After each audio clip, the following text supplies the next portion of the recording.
2015, an elite DFS Army Commando unit formed to bring high-level DFS strategy to the masses. Today, hated by DFS sharks and lineup sellers alike, they continue their quest to turn Joe into DFS pros.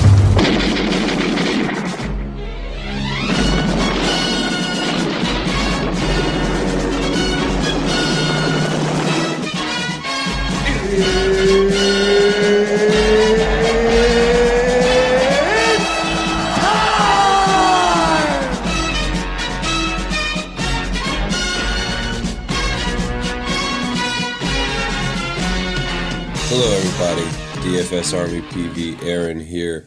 If you want to follow me on Twitter, it's under that same handle I just gave you. I'm here to give you your Kicker's Corner for the week. I'm sorry I missed you guys last week. Things should be hopefully leveling out in my day job going forward, so I'll have my content out hopefully a little bit sooner to you. Luckily, I only cover the main slate, so we haven't missed too much. But I do want to jump right on into it, give you guys a chance to see my favorite kicker for the slate, and then we'll go over some of my GPP kicker plays once again. Right now, I think the smartest play is to follow the numbers. Going into week 4, we actually have one kicker who has put up more numbers of kicks than anybody else by a substantial number. Sorry, having a hard time talking over here as well. That kicker is going to be Ryan Succop. He is kicking from all ranges. He has missed one from 50 plus, but his volume right now is just crazy high. We have a Tennessee versus Houston. It's going to be a division game. A lot of divisional games tend to not go as high-powered offense as they normally would if these teams didn't see each other 2 times a year, every year for the last umpteen years. So one of the things that can happen is we can end up with kickers getting some really good game, simply because the teams know each other so well. It is still hard for them to stop each other between the 20s, but once you hit that field goal range and the field shortens down, defenses have a much easier time of putting on the brakes. And that's where we can get some of the best kicking games, if you look back over the years, have come from divisional rivalries that have 2 solid teams, whether it's 2 solid offenses, 2 solid defenses, a solid offense versus solid defense, however you want to mix and match.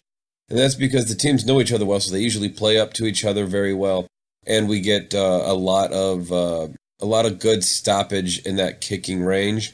And if it tends to stay a little bit on the lower scoring side, not great for our fantasy production from our quarterbacks and running backs, but not a bad place to go for our kickers. So Succop becomes my favorite play. He is a road favorite, so we do have to temper some expectations. I actually only have him as a hybrid level kicker because he doesn't quite hit that safe floor of being home. For that, we have Matt Bryant, Dan Bailey. Check out Kicker's Corner on DFSArmy.com and get all of my information on why I like those guys for cash, as well as why I like some of my other hybrid plays. I would like to point out that if you're not a member of the DFS Army, you're listening to this for the very first time, I have a special promotion that gets you 20% off your membership when you join. You get full VIP access to every sport we carry. But I'll have more on that in just a second. But what I wanted to give you is a special promo code that saves you money because I like that people like kickers. I believe kickers are people too. And I think that if you're listening to a pod on kickers and you've made it to the 3.5 minute mark, you like kickers as well. So with that said, when you go to DFSArmy.com, type in the promo code KICKERS. That's KICKERS, unless I spelled that wrong somewhere along the lines. Go there. Before I continue on with my GPP plays, I do want to give you guys all a chance to get some more information on the DFS Army. So here that is. Thank you for listening to the DFS Army podcast. Join the DFS Army today and gain access to our private Slack chat, where you can chat with real DFS pros and coaches, as well as other DFS Army members with winning track records. Also included in your membership is access to our premium articles, DFS Army weighted projections for every sport we offer, from NFL to MMA, weekly player picks and cheat sheets, the strategy vault of timeless concepts, and the DFS Army Domination Station, a truly state-of-the-art lineup optimizer, offering your personal projections or ours. The DFS Army membership is the best value across the industry. Join today and get 2 free ebooks, as well as the secrets to unlocking a new level to your game. All right, so welcome back. I hope you enjoyed that. Remember to use that promo code KICKERS. Get that 20% off for as long as you hold that membership. It does not expire. Unless you cancel it, that 20% does not expire. So, we've got our favorite kicker of the slate.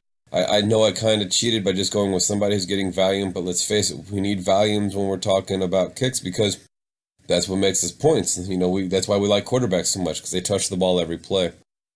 So right now we have a dog who's annoying the hell out of me. What do you want? Are you excited about Ryan as well? Yes, you are. All right, so my dog is all in on the kicker. With that said, we have our GPP kickers coming up. So I'm going to flip the table. I went with Greg Zuerlein, the Legatron, from our LA Rams. We're going to go with him as a GPP kicker. We've got Jason Myers as a GPP kicker, and we have Matt Prater as a GPP kicker. Last week, if you read my article, you would have seen that I did point out that Matt Prater, even though he had only had 2 field goal kicks, they were from 50 yards. And while he looked like a terrible play on paper, it was a great spot to get a low-owned kicker with a chance to go off, and he went off for 19 points. Now, this week, he comes back in that same situation. He's almost a terrible play.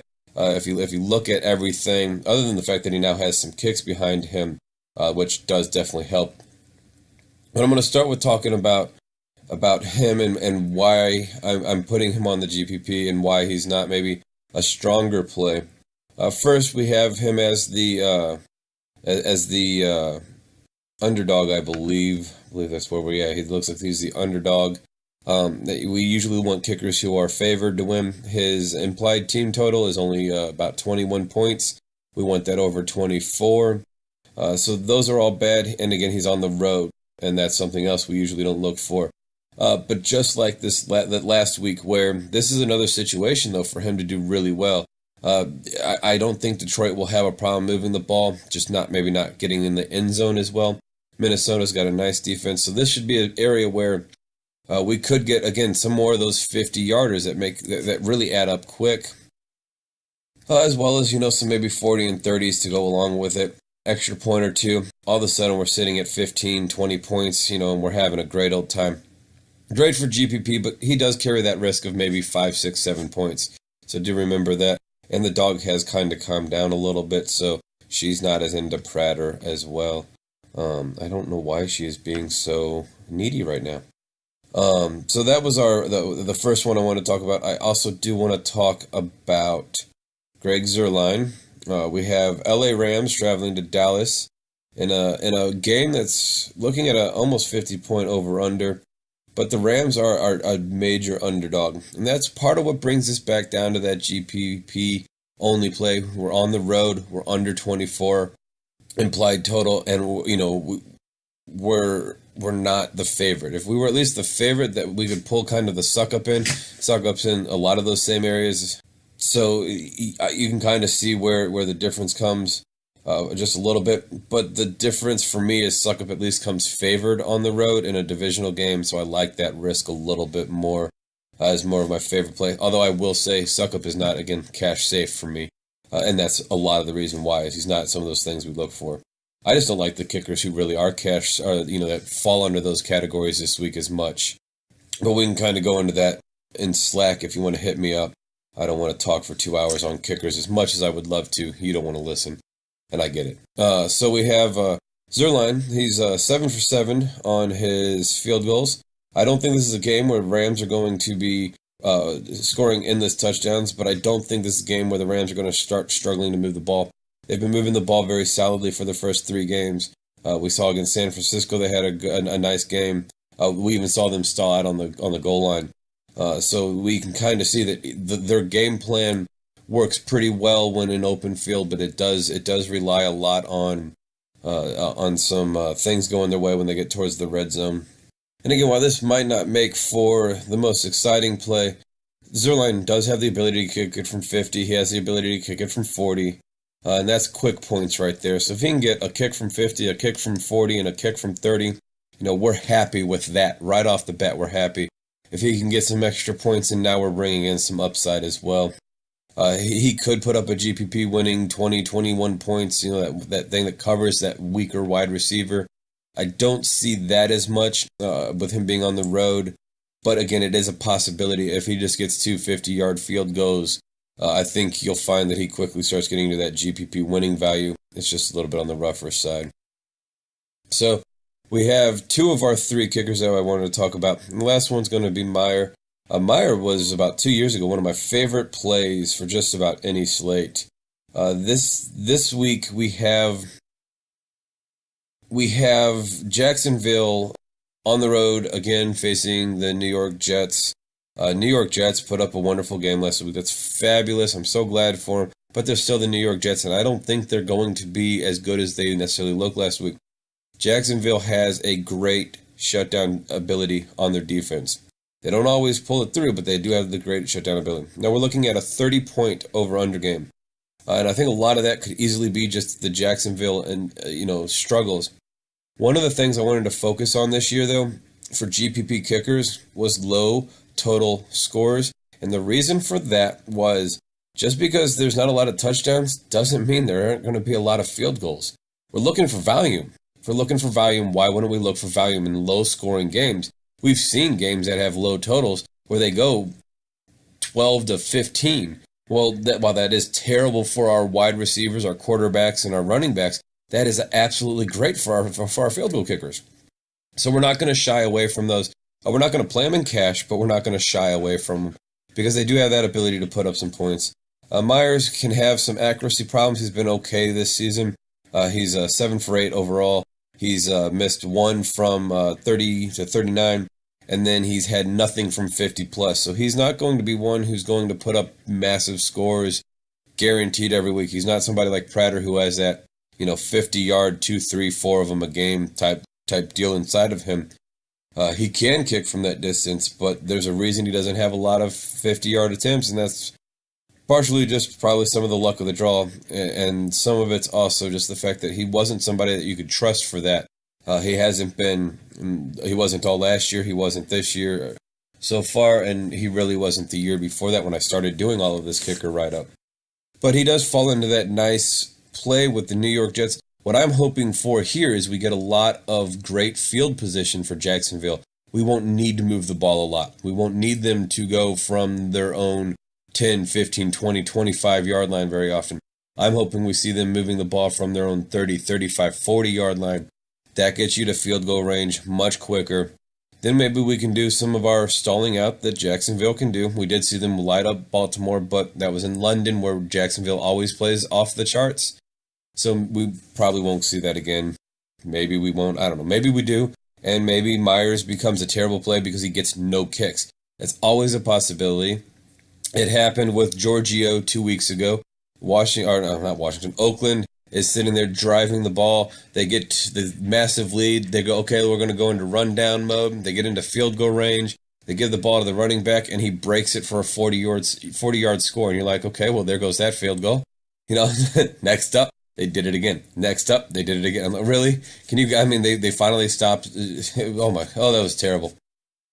So that made a bad week. We could also see the stall out. We had Oakland last week going into against Washington. Another great time for Giorgio. This is going to be a game where they're going to be competitive. Oakland wasn't even there. I don't even know where Oakland was. That's part of the reason we want to try to focus on these players at home more than on the road, because players at home perform above expectations more often than players on the road. And players on the road, play under expectation more often than they don't. So that's why, again, roughly this week though, it was a hard list to give you guys, because I wanted to give you guys some good plays. Gostkowski, he costing you 5,100. He's had 5 field goals. I'm not saying he can't play, and against Carolina, I mean, what better place to play him? But he's had 5 field goals, and one of them's been from over 30. Like, that's not going to get you points. That's not worth 51. You have McManus, who's in a decent game, lots of green on the board. But again, he's missed 2 field goals. Everything that was above 30 or 39 yards has been a missed field goal. I don't want to risk him having a bad game. I mean, he is at home, at least, where he gets the field advantage, but he also missed, I believe, both of these field goals at home. I'm almost positive both of them were at home. So, and then you get down to, Bailey. Well, we have him on the list, so that was one of the ones I did like. One that I did not cover, and this one I won't lie to you, I did not cover, and I very well could, is Blair Walsh. So that's why I'm bringing him up here real quick. Blair Walsh is definitely in play. He's a cash safe. He's a GPP safe. I did not play him because I do not believe that Seattle and Indy is going to be the game that we're hoping it's going to be. I don't think Seattle's going to play as well. I don't think Indy's going to lay down as much as they think they are. Not that I think Seattle's going to have any issues winning here, but I do believe that we're going to have a game that's not going to be this great over-under, so it does bring a little bit of risk involved there. This is going to be a game that we're going to be really hoping on some great things to help us along. And I just noticed on my chart I put him as away and not home, so that was a mistake on my part. I had a terrible time getting my sheets together properly. The other thing is he's only had 5 field goals, and he hasn't had more than 1 from over the 40 to 50. So he's got some safe floor. I don't know why. Maybe it's because I'm now an Indy fan. I actually believe Seattle should stomp the heck out of Indy, but the problem I just don't feel confident enough for me. For some reason, there's something just in the back of my brain saying this is too good to be true. Maybe. So maybe it's just my own. I see a 13-point favorite. I just don't buy it. I never buy the 13-point favorite. So maybe that's the problem. Anyways, I hope you enjoyed my breakdown of kickers and my random ending breakdown of the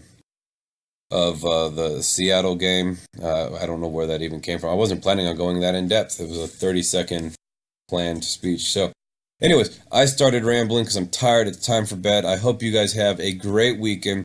Hit me up in Slack if you have any questions. I'll be working the entire weekend, but that doesn't mean I'm not ready to talk kickers with you. I look forward to it. If you have questions, you can hit me up on Twitter, DFS Army, PV Aaron. If you have other questions about non-kicker related issues, I'm still happy to answer those. I love kickers because kickers are people too, but I love football all around. So hit me up. Let's talk some more. I look forward to it. Have a great weekend. Thank you for listening to the DFS Army podcast. Join the DFS Army today and gain access to our private Slack chat, where you can chat with real DFS pros and coaches, as well as other DFS Army members with winning track records. Also included in your membership is access to our premium articles, DFS Army weighted projections for every sport we offer, from NFL to MMA, weekly player picks and cheat sheets, the strategy vault of timeless concepts, and the DFS Army Domination Station, a truly state-of-the-art lineup optimizer, offering your personal projections or ours. The DFS Army membership is the best value across the industry. Join today and get 2 free ebooks, as well as the secrets to unlocking a new level to your game.